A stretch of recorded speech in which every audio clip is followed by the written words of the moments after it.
Good morning students.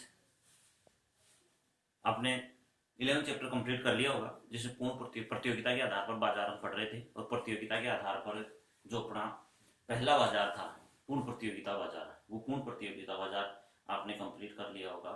यदि इसके अलावा समझ में नहीं आया कोई टॉपिक तो आप मेरे को फ़ोन करके पूछ सकते हैं, ठीक है, कि कौन सा पॉइंट कैसे समझ में नहीं आया। ठीक है, आज अपना 12th चैप्टर माइक्रो इकोनॉमिक्स का स्टार्ट होगा। इसमें पिछले वाला जो चैप्टर है उसी से रिलेटेड है। उसमें प्रतियोगिता के आधार पर एक बाजार का अध्ययन हमने कर लिया था। कौन सा? पूर्ण प्रतियोगिता। इस चैप्टर में पढ़ेंगे हम एक तो एकाधिकार बाजार प्रतियोगिता के आधार पर, और एक है अपूर्ण प्रतियोगिता बाजार प्रतियोगिता के आधार पर। तो आज हम इस वीडियो में जो एकाधिकार बाजार है उस एकाधिकार बाजार के बारे में पढ़ते हैं। देखो, एकाधिकार बाजार कहते किसे हैं?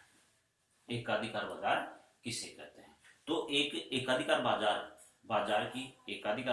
बाजार की वह स्थिति होती है जिसमें एक उत्पादक ऐसी वस्तु का उत्पादन करता है जिसकी कोई निकट प्रतिस्थापन वस्तु उपलब्ध नहीं होती है। ध्यान रखना, एकाधिकारी बाजार की वह स्थिति होती है जिसमें एक एकाधिकारी ऐसी वस्तु का उत्पादन करता है जिसकी बाजार में कोई निकट प्रतिस्थापन वस्तु उपलब्ध नहीं होती है। और एक जो एकाधिकारी होता है केवल वही उस वस्तु का उत्पादक, पूर्तिकर्ता अथवा विक्रेता होता है। यानी क्या होता है? एक उत्पादक ही होता है, वही पूर्तिकर्ता, उत्पादक और विक्रेता होता है। इसके अलावा कोई दूसरा व्यक्ति किसी प्रकार की वस्तु का उत्पादन नहीं करता है। ऐसे बाजार की स्थिति को एक एकाधिकार बाजार की स्थिति कहते हैं। फिर स्टोनियर एवं हेंग के अनुसार एकाधिकार वह उत्पादक होता है जो किसी वस्तु की पूर्ति पर अपना पूर्ण अधिकार रखता है। ऐसे बाजार को क्या कहते हैं? एकाधिकार बाजार कहते हैं। तो आपको इसमें एकाधिकार बाजार की परिभाषा और इसमें स्टोनियर और जो हेंग की परिभाषा दे रखी है वो परिभाषा आपको इसमें याद करनी है। इसके बाद में चेम्बरलिन ने भी दी थी, लर्नर ने दी थी, लेकिन इतनी आपको याद नहीं करनी है। अभी इसमें आ जाता है कि एक एकाधिकार बाजार की विशेषताएं कौन सी होती है। यानी सबसे पहली जो इसकी विशेषता होती है, इसकी होती है कि एक विक्रेता, एक क्या होता है? विक्रेता, ये उत्पादक,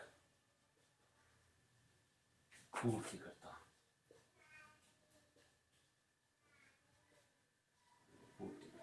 यानी एकाधिकार बाजार की सबसे प्रमुख विशेषता होती है कि इसमें एक ही विक्रेता, उत्पादक अथवा पूर्तिकर्ता होता है। एकाधिकार बाजार ऐसी वस्तु का, दूसरी विशेषता है ऐसी वस्तु का जिसकी कोई निकट प्रतिस्थापन नहीं होती। निकट प्रतिस्थापन वस्तु नहीं होती, निकट प्रतिस्थापन है। ठीक है, पहली विशेषता है एक उत्पादक होता है, एक विक्रेता होता है, पूर्तिकर्ता होता है। ठीक है, निकट प्रतिस्थापन वस्तु उपलब्ध नहीं होती है। यानी जो उत्पादक है वह ऐसी वस्तु का उत्पादन करता है जिसकी कोई प्रतिस्थापन वस्तु बाजार में दूसरी उपलब्ध नहीं होती है। जैसे पूर्ण प्रतियोगिता बाजार में जो वस्तुएं थी वो पूर्ण प्रतिस्थापन थी, इसमें पूर्ण प्रतिस्थापन बिल्कुल नहीं होती है। ठीक है, तीसरी जो इसकी विशेषता है वो है कि मांग की जो तिरछी लोच होती है, मांग की तिरछी लोच शून्य या बहुत कम होती है। शून्य होती है या बहुत कम होती है। इसमें आप लिखो लोच बहुत कम होती है, बहुत कम होती है। यानी एक तरह से न के बराबर होती है। पूर्ति लोच क्या होती है? एक तरह से न के बराबर होती है इसकी। अगली इसकी विशेषता है कि इसमें जैसे पूर्ण प्रतियोगिता बाजार में तो क्या था कि फर्में होती थी और फर्मों के समूह को क्या कहते थे? उद्योग कहते थे। लेकिन यहाँ पे क्या होता है इस बाजार में? चौथी विशेषता है कि फर्में व जो उद्योग था उसका अंतर नहीं होता। यानी इसमें क्या होती है? फर्म ही उद्योग होती है, फर्म ही उद्योग होती है। ठीक है, और जिसकी पांचवी विशेषता बन जाती है जिसके लिए उद्योग के लिए समूह शब्द का, उद्योग के लिए समूह शब्द का प्रयोग किया जाता है, प्रयोग किया जाता है। ठीक है, उद्योग के लिए समूह शब्द का प्रयोग किया जाता है। फर्म और उद्योग होते थे पूर्ण प्रतियोगिता में, उसका अंतर इसमें बिल्कुल खत्म हो जाता है। केवल इसमें रहती है जो फर्म और फर्मों के लिए किसका किसका प्रयोग किया जाता है, समूह शब्द का प्रयोग किया जाता है। ठीक, अगली विशेषता है इसमें कि एकाधिकारी का जो मेन मोटो, तो 5 विशेषता हो गई। छठी विशेषता है कि एकाधिकारी का जो उद्देश्य होता है वो क्या होता है, लाभ अधिकतम। एक एकाधिकारी होता है, उसका एकमात्र जो मोटो होता है, उद्देश्य होता है, वो होता है कि कैसे मैं लाभ अधिकतम करूं। ठीक है, 7वीं इसकी विशेषता होती है, वो क्या होती है कि उसमें तो क्या था कि फर्में जो थी उसको उद्योग में आने और जाने की पूर्ण स्वतंत्रता होती थी। फर्मों को उद्योग में आने और जाने की क्या होती थी, पूर्ण स्वतंत्रता होती थी। लेकिन यहाँ क्या होती है, रुकावटें होती है। क्या होती है, रुकावटें होती है। फर्मों को बाजार में आने और जाने की पूर्ण रूप से क्या होती है, प्रतिबंधित होती है, रुकावटें होती है। और वो रुकावटें जो होती है वो अलग अलग प्रकार की होती है, कि संस्थागत रुकावटें होती है, कोई लाइसेंस से संबंधित रुकावटें होती है। तो ये पूर्ण प्रतियोगिता बाजार की प्रमुख रूप से विशेषताएं थी। अब एक विशेषता और है कि एक एकाधिकारी है। 8वीं विशेषता है कि एक एकाधिकारी या तो पूर्ति को निश्चित कर लेता है कि मेरे को कितनी वस्तु बेचनी है, यानी एकाधिकारी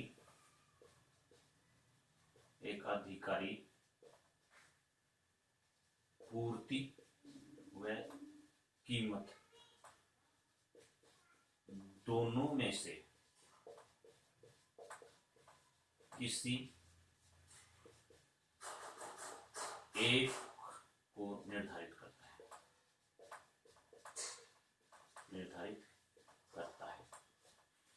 ठीक है, एक एकाधिकारी होता है, वो या तो कीमत को निर्धारित करता है या पूर्ति को निर्धारित करता है। दोनों को कभी भी एक साथ निर्धारित करने नहीं करता कि मैं कीमत भी इतनी रखूंगा, किसी वस्तु की इतनी मात्रा बेचूंगा, नहीं, ऐसा कभी नहीं होता है। या तो कीमत निर्धारित करता है या फिर वो पूर्ति को निर्धारित करता है। दोनों को एक साथ कभी भी निर्धारित नहीं कर सकता है।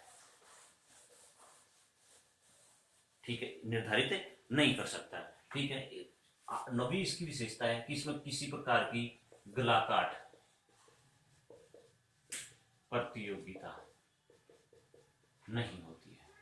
किसी प्रकार की, जैसे पूर्ण प्रतियोगिता बाजार में क्या होती थी, गलाकाट प्रतियोगिता होती थी, लेकिन इसमें किसी प्रकार की कोई गलाकाट प्रतियोगिता नहीं होती है। ठीक है, इसकी मुख्य मुख्य विशेषताएं थी, वो मैंने आपको बता दी है। ये एकाधिकार बाजार की प्रमुख 9 विशेषताएं हैं। ठीक है, अब आपने एकाधिकार बाजार और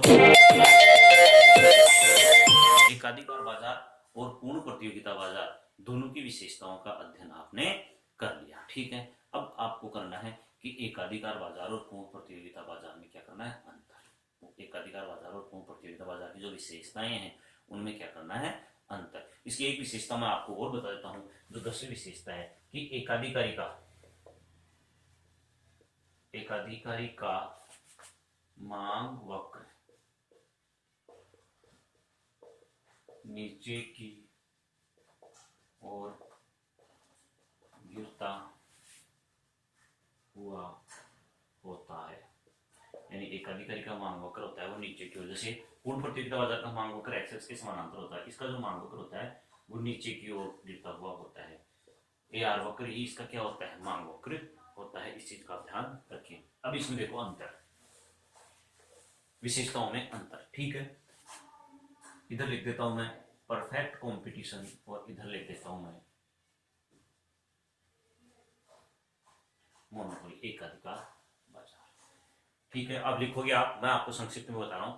पहला अंतर क्या है, फर्मों की संख्या का। इसमें संख्या क्या होती है, अनंत। इसमें क्या होती है, फर्म की संख्या 1। क्या होती है, 1, जो पूर्तिकर्ता उत्पादक होता है। ठीक, दूसरी विशेषता, फर्मों के आने और जाने की पूर्ण प्रतियोगिता में क्या होती है, स्वतंत्रता। इसमें क्या होती है, रुकावटें। दूसरा अंतर, इसकी क्या होती है, फर्मों की संख्या अनंत होती है, इसमें फर्मों की संख्या 1 होती है। इसमें फर्मों के आने और जाने की पूर्ण स्वतंत्रता होती है, इसमें क्या होती है, रुकावटें होती है। ठीक है, तीसरा, इसमें जो मांग वक्र होता है वो एक्स के क्या होता है, समानांतर, और इसमें क्या होता है, नीचे की ओर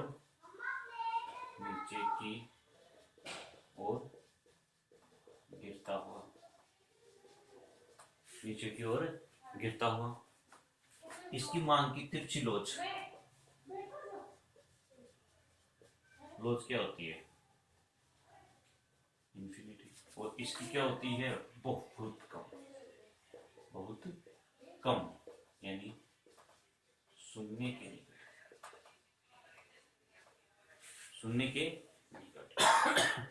पांचवा है मान की लोच। इसकी जो मान की लोच होती है ई डी इक्वल टू क्या होती है इंफिनिटी, और इसकी जो मान की लोच होती है वो होती है एक से कम। इसका उद्देश्य क्या होता है, वस्तुओं की बिक्री अधिकतम और इसका होता है लाभ अधिकतम।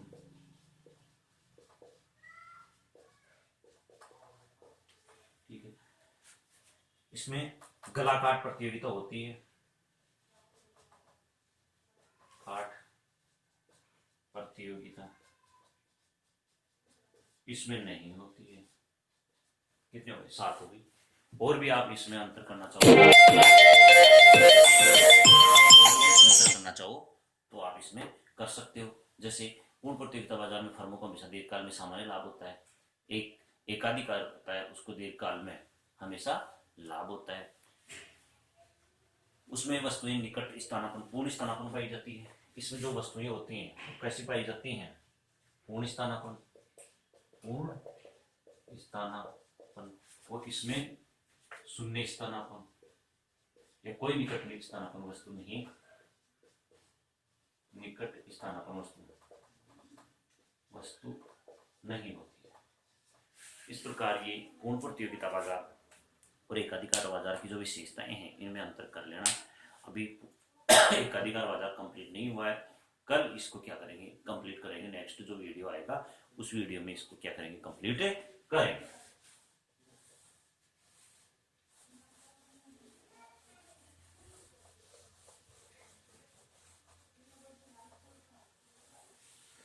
ओके।